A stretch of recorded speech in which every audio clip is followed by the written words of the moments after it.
I'm enjoying all the Spotify for heat pumps comparison. That's what they get called, which I feel like the press eats that stuff up. So yeah. Well, I mean, yeah, the press, and to be fair, I suppose, depending on which round you're in, investors love the X of Y, Exactly. or X as a service type thing, because it's just like you don't need to explain it, right? It's just basically like, yeah, oh, get that. This is Wicked Problems. I'm Richard Delavan.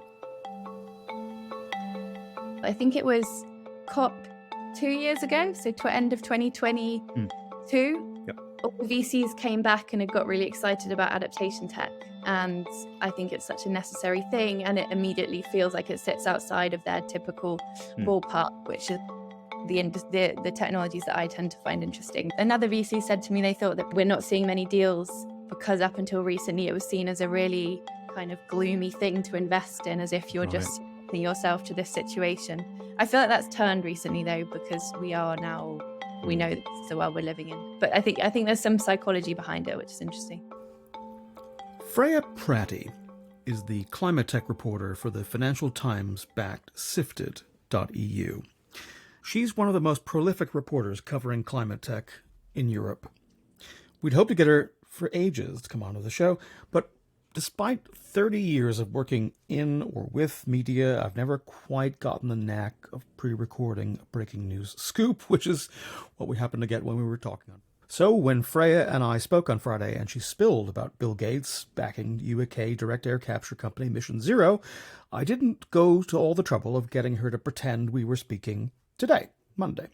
So apologies for any confusion. As the quote widely misattributed to W.C. Fields, Groucho Marx, and George Burns goes, if you can fake authenticity, you've got it made. So, still some work to do there in this parish. Freya and I talk about a lot of the topics she's reporting on: white hydrogen, whether adaptation tech is investable beyond buzzy Series A candidates like London's Climate X, and of course, that DAC investment news today. Quick bit of housekeeping.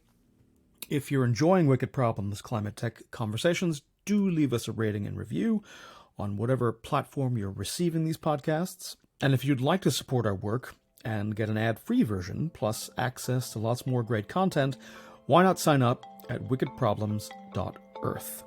We appreciate your generosity. But now, here's what I hope will be the first of many conversations with Freya Pratty of Sifted.eu. Freya Pratty of the FT-backed Sifted, their climate tech reporter. Welcome to the show. Thank you. What have you been up to? Yeah, this week I have actually had a rare thing in journalism where I've had a week to work on longer projects. So I haven't been following as much news. I kind of asked if I could have a week to work on some things I've been trying to get over the line for a while. So I've been writing about white hydrogen, which is something I've heard about for a while but not written about. What else have I been writing on? I've been trying to track all of Octopus Energy's acquisitions. They've done loads. That's interesting, mapping that out. And then towards the end of the week, there has been some more newsy stuff that I've written about in climate, which I think we can talk about. Yeah, quite a nice week. It's never a dull week in this space. But so white hydrogen, first of all, just explain to the listener, if who doesn't understand every single color of the rainbow of hydrogen, what is white hydrogen? So this is naturally occurring deposits of it under the Earth's crust. Right. It's a bit of a holy grail. If we find it, it's amazing. But a lot of people think it's not there in the first place because it's such a small molecule, it could have just kind of disappeared into the atmosphere. Right. And even if it is there, tapping into it and using that gas is a whole other thing. So it's one of those, I feel like there's many of those in climate tech. It's an amazing thing if it happens, and it could not happen at all. But interesting, a lot of startups are getting into it, which is interesting in that it's a huge capex thing, right? To drill into the Earth's crust. Someone told me this week it costs 10 million to drill a hole into the Earth. So for startups getting into this game, because of the oil and gas companies are also looking.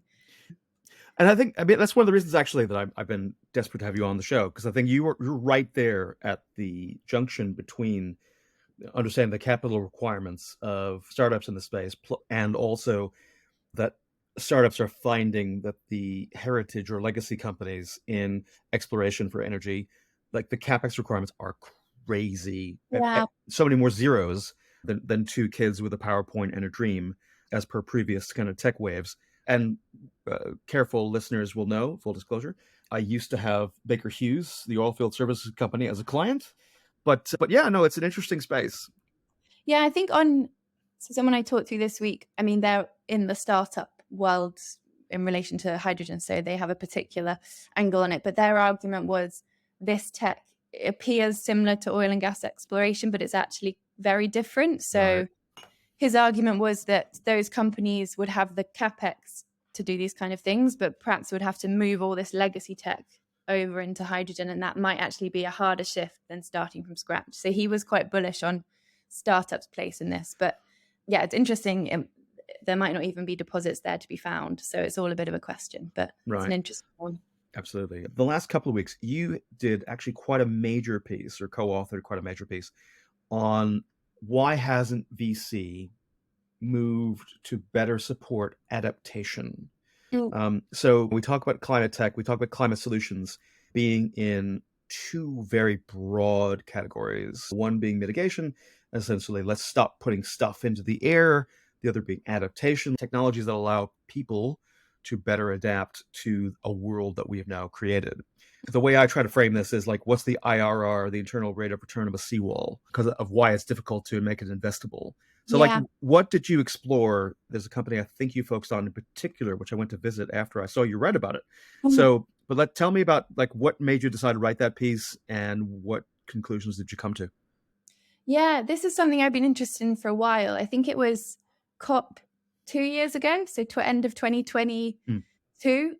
All the VCs came back and had got really excited about adaptation tech. And I think it's such a necessary thing. And it immediately feels like it sits outside of their typical ballpark, which is the technologies that I tend to find interesting. There's ones that VCs need to get us to adjust to get comfortable to. So I'd been interested in it for a while, but I never saw any deals. And then the impetus for this particular article was me and another reporter who's based in Germany. For Sifted, we found out that ClimateX, which is a London startup, the one you're referring to, is in the process of raising a Series A round. Can't share any more than that. That was all we printed, but that's what we found out. And they are a software company that sits within adaptation because they're working on data for financial services and investors to assess the climate impact on their businesses. And on the back of your reporting, so Freya, there you go, tag teaming. I saw on LinkedIn that from one of the founders that they were doing an event last week at their headquarters. So as I understand it, people from a consulting or financial services background have gotten into this space in order to be able to, in their first kind of customer set, look at the financial services sector about better pricing of risk when it comes to climate. And of course, their event was the same day the SEC voted on their rules for kind of requiring U.S. publicly traded companies to report on Scope 1 and Scope 2 emissions and climate risk going forward. So it was kind of a good day for them to be doing that. So, and from what we hear from VCs, they're quite a buzzy deal. So they had Pale Blue Dot, the Swedish fund, invested in the last round, or from the seed round, I think they've been involved. So they're an interesting company. And we thought, okay, this falls within adaptation tech, but it's a very specific slice of the industry. It's adaptation for companies and like largely for, I guess, the Western world, which is not the part of the world that's at the forefront of needing to adapt. I think we all need to adapt, but in terms of first movers and most severely affected. So we got interested in that, and we wrote this article looking at ClimateX and the parts of the adaptation industry that are VC backable. And it kind of fell down to the same thing that the broader climate tech question comes down to, which is that the infrastructure is, the VC case around that is really hard, same as it is for mitigation technologies. We had a few, same thing as I was saying about COP a few years ago. VCs want to say they're interested, and I think are probably genuinely looking for ways to back this technology. But it's hard. A lot of it involves public sector. If it's big infrastructure projects in a city, it would involve public sector involvement that VCs are not comfortable with. So it's something I find a really interesting part of the market at the moment. Interesting. Were there any other subsectors that, like, within your reporting that came across as being investable? It's something like, again, like we had a chap who used to work for Vive Ventures on the show previously about talking about adaptation tech. And my question to him was, is it investable from a venture perspective because of all those issues? And he was, of course, yes, definitely. And in fact, he's actually putting together a conference at the end of next month in Munich. Where are there areas where investors can see this kind of even foreseeable time horizon return on some of these technologies? Yeah, I think it's really hard. I guess other stuff that might fall within it, there are other software plays people are working on. So things like early warning systems for forest fires or floods. Right. I guess perhaps like satellites involved in that. And for utilities, that's really big, isn't it? For wildfire, either prevention or kind of early warning sign, like you say.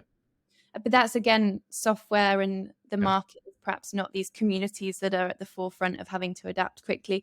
I mean, I would class something like vertical farming as an adaptation technology, but then maybe the case on that being venture backable has kind of gone away in the last few years. But stuff like next generation crops, or there's things to do with AI tools to research different crops. But again, going back into the software part. Right. I guess the like hardcore adaptation tech, like flood defenses and defending cities and like built environment tech, I've not seen deals in that area. But it also goes perhaps to the point that VCs have geographical mandates, and stepping outside of that is hard, which I think in climate tech in general is an issue, because this is obviously a global problem. But I spoke to, Lena from Planet A Ventures has done quite a lot of work on adaptation. I think they're a really interesting VC fund. And she was saying the reason it's not backable is the segments of the market that you'd need to target are just not ones that tech companies have gone to before. And it's a whole new thing. Right. And also this idea that adaptation is such a localized problem. You need to be able to be both helping a very specific community adapt to their circumstance, but also if a VC comes in, it needs to be something that can scale across countries really fast. So it's like inherently in tension with the VC mindset, I guess. Another VC said to me they thought that perhaps it's just because we're not seeing many deals, because up until recently it was seen as a really kind of gloomy thing to invest in, as if you're just submitting yourself to this situation. I feel like that's turned recently though, because we know that this is the world we're living in. But I think there's some psychology behind it, which is interesting. Yeah, no, I suppose that's one of the reasons I think this year will be interesting to see whether or not others kind of dabble in more than they have been willing to do before, because of the news flow, because of the fact that we've had Copernicus coming out and saying, right, we've had 12 consecutive months of above 1.5, and even though that technically isn't exceeding the 1.5 threshold as defined by Paris, the Paris Agreement in 2015, like it bad. I mean, there's nobody I talk to is like, nobody's not saying that. And I'm thinking that we're going to be hearing more about that. In fact, I saw, it was yesterday, Fiona Harvey had something in The Guardian on the head of the National Oceanic and Atmospheric Administration in the States calling for rules on exploring technologies around geoengineering, otherwise known as solar radiation management. And the idea, basically for the first time, I think The Guardian has actually led with this as being baked into her piece was we're definitely going to need to do this. That was new. I don't think a year ago you would have seen that. The last few months I've noticed a real turn on, I saw UCL, hiring a lead on, is it UCL exploring the boundaries for geoengineering research, not exploring it itself, but exploring the frameworks in which we would research it, which I guess is a move in a direction. Yeah. Well, I mean, because there definitely have been protests against doing any of the kind of like bench scale type experimentation with the ones that got any kind of public money, like I think in Sweden, I want to say, like year before last, of having like people just went absolutely spare about the idea of some institution in Sweden getting government funding to do defining a research program to do things that I think some private companies are doing, which is to put some balloons up in the atmosphere with sulfur dioxide, have them pop and see what happens, which is, and that kind of attracted so much protests that the government there was like, nope, we're done. That the article, was it last summer in the MIT Tech Review, makes that I feel like that was everywhere, that article, for a while. And I guess that seemed like a quite informal setup the company had gone for. So I guess examples like this perhaps don't lead the industry in the right direction. No, well, I mean, I think it remains to be seen. I do think that like it's probably not venture. It's more like super angel type people who are by super angel. I mean, I wrote a piece last summer about like one potential funder of that being Mohammed bin Salman, of being like, if you had to pick anybody who had the state capacity and the money and the potential of just like, hey, let's just try that. Like, an actor who had all the money, all the reason, and perhaps fewer of the restraints to be able to say, yeah, let's go and see if that works. Yeah, we will see. I wrote about, have you looked at Real Ice? They're a Welsh company. They're really interesting. They are trying to refreeze the Arctic. Oh. It's really interesting. They send drones out under the ice, which then like fire through the ice and bring. I didn't realize that the ice has a layer on it which insulates it, that stops more ice forming. So if they like shoot water across the top of the ice, it lowers the temperature of the whole thing and it starts to grow more, which I guess is I think under the definition of geoengineering in some way. It's probably less controversial, but on the financing model, I think they're in the early days. They're okay for now, but the idea, they said to me they were hoping for a similar fund to be set up like the Amazon fund, but for the Arctic, which may happen, but it's a similar kind of idea of all these big pockets of philanthropic money open up. I don't know. Well, it's a good framing, I suppose, right? Like, because who's going to be against reforestation of the Amazon, right? Or of conservation in the Amazon. So if you frame it in that, then like you're going to be far more like, yeah, sure, here's some money to keep the ice. That seems very clever. And gosh, well, there you go. I think that's probably something that we're going to be hearing a lot more about this year, which actually leads us to another topic, very exciting, which is direct air capture, which some people, of course, do class as a flavor of geoengineering or solar radiation management. The idea of like having big, huge vacuums that will suck carbon directly out of the atmosphere, as per like, what is it, Deus Ex Machina of like in the Apple TV program Expositions, or it's not quite right, is Extrapolations. That was it. Was this? And that being like the magic technology that will allow us to be able to get out of jail for free, or at least, or not for free, but for like quite a lot of money, but still however we'll be able to save ourselves. And like that's been a space where so much money has gotten into in the last few years. Yeah. So I felt like the last 6 months I was hearing less about direct air capture fundraisers, but I've been writing one today and I was writing one last week. So yeah, it's kind of hotting up again. The thing that I think is interesting about so 2 years ago, it was Climeworks, this Swiss company that's raised, I think its last round was $650 million. So it's huge rounds. Now you've got these kind of smaller, earlier stage companies raising much smaller rounds, but they're able to get their tech off the ground far quicker. So this company, Greenlight, that I was writing about last week, is 2 years old and it's about to go to production. Or when it gets to production, it'll be about 2 years old. Climeworks was 12 years old when it got to that point. Wow. The company I was writing about today is similarly like considerably younger. So this, the like launch to technology, the DAC kind of timeline is really crunched down, which is interesting. But the question now is they're all trying to iterate on making the tech cheaper to get the price of carbon removal down, which is kind of the central question. And so this is not going to be coming out before Monday at 9 a.m. UK time. So what's the company you're writing about today? Yeah, so this is Mission Zero. They're a British direct air capture company. They are interesting in that they don't want to do what Climeworks does, which is build plants and run them themselves and sell credits. They are building plants to then sell to commercial customers. So they're a B2 DAC company rather than a B2C. Yeah, which then we were talking about the size of the round they've raised. It's 22 million pounds. Right. And they were sort of making the argument that because they're going to sell to businesses, the rate of return will be quicker than a credit model. So they perhaps don't need to raise these huge rounds like Climeworks has. Yeah, they've got a few projects. They've got one in Sheffield working on aviation fuel. And they're working on something about building materials as well. Right. So they're very much more sort of commercial partnership minded than some of the others. And their whole thing is we just want to get machines to partners as quickly as possible. So they're buying off the shelf components. It's all modular. Right. And they just kind of want to deploy really quickly. So they're doing some iteration on the tech, but it's kind of about plugging other components that already exist together, which I was quite convinced by as an approach. They also had this interesting project. They won the X Prize, which is the Musk Foundation's prize for a project in Oman, which I was really interested in. It was with another company. It was combining direct air capture with another form of removal in the mountains in Oman. But they've then stopped the partnership because they said they wanted to pursue more commercial partnerships, which is interesting in that I thought that they do seem much more kind of business model minded than some of the other credit funded companies. Yeah, they're an interesting one. They also had Breakthrough Energy, so Bill Gates. Okay.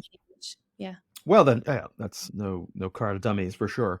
That's super interesting. And I think that is one of the things where, having had conversations in the past with big funds of nonprofits who are looking to actually be patient capital, mythical kind of beast in climate tech, very necessary. But then I suppose if you're, and again, I'm not saying this is happening for Mission Zero, but it sounds like maybe it's not a million miles away. The idea that you're courting patient capital, but then you find a model and you're going to pivot super hard to figure out how you can actually get capital that isn't quite as patient in order to be able to get more of it quicker to scale. Yeah, they were making some interesting points, the team, about how the model for DAC at the moment is build huge plants to show that scalability brings down the cost. And they were saying we're really anti this idea. We should build quick, small versions that can then scale with the market. So kind of inversing the whole thing round. Right. Yeah, I guess that entire industry is a kind of wait and see. It's very expensive, etc. No, but I hadn't thought about this before you just said this, right? It's the bet is that you're not going to get the kind of Wright's Law technology curve cost reductions due to scale at kind of giga government Apollo mission type level, but doing it going again and again and again at a smaller modular level, you can get these kind of efficiencies. And that's more like the Ford approach than the Apollo mission kind of approach. Yeah. And they were making the case that there are industries that really need carbon, everything from, I guess, like synthetic aviation fuel. I find that really hard to say always. I don't know why.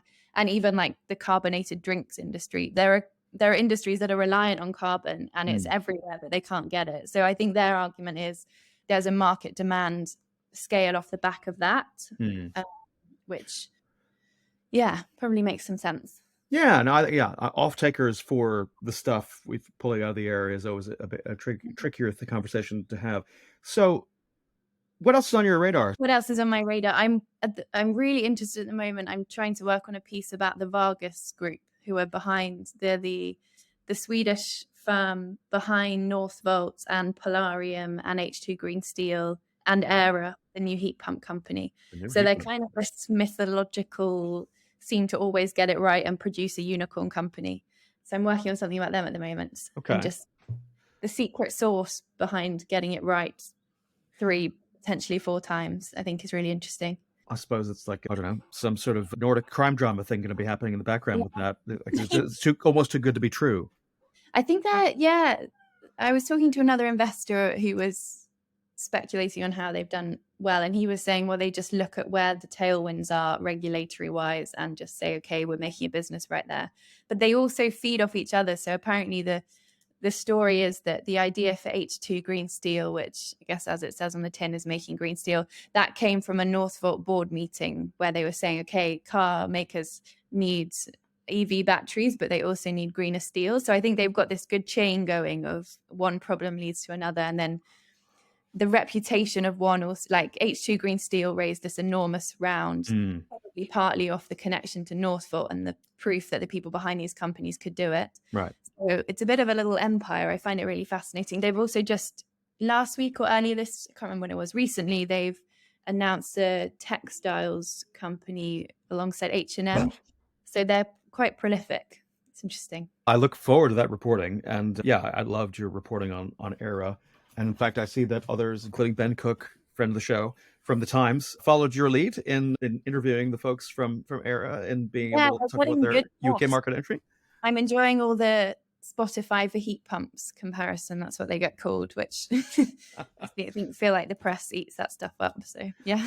Well, I mean, the press, and to be fair, I suppose, depending on which round you're in, investors love the the X of Y.